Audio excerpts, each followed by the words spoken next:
Hey guys, my name is Eric Googe. I am a certified financial planner, and I'm going to talk to you today about 72T substantially equal periodic payments, which I'm just going to call set payments from here on out to avoid that mouthful.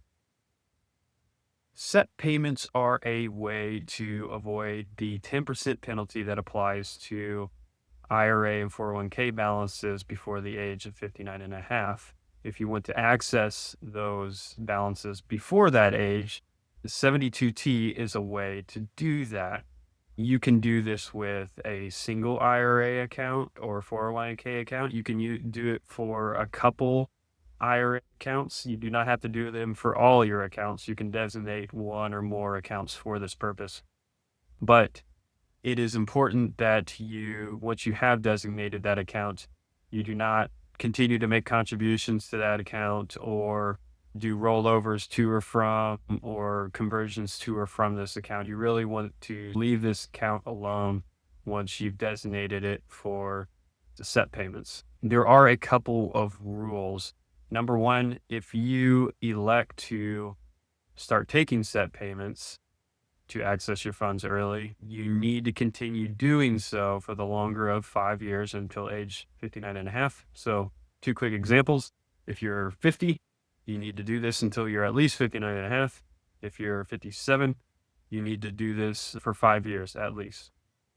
Once you begin taking payments, there's only one way to change the amount that you're taking each year, and that is to switch from one payment type to another. Okay, so there's three ways that we can calculate our SEP payments, and the cool thing is you get to choose. The first way is called the RMD method. This is very similar to the way RMDs in your 70s are calculated. It generally results in the lowest initial payment, and it's based on a fixed payment schedule according to IRS life expectancy tables, which you can find in IRS publication 590B, I believe. The other two methods, so that one's based on a schedule. It's not strictly a fixed payment, it's a fixed percentage that sort of graduates up over time. The other two are actually fixed payments. Those are known as the amortization method and the annuitization method. They are very similar in calculation. It's not important that you know how they're calculated. It is important to know that if you choose one of those two fixed methods, one time and one time only, you can choose to switch to the RMD method without messing up your set payments. The IRS will not let you go the other direction. You cannot initially elect to do RMD and then switch to annuitization, but you can elect to go the other way around. And I don't know why you would do this, but I would suspect you might do this if you find that the initial schedule you chose is just the payment is far too large or something like that, and you want a smaller payment. But you can only do that one time.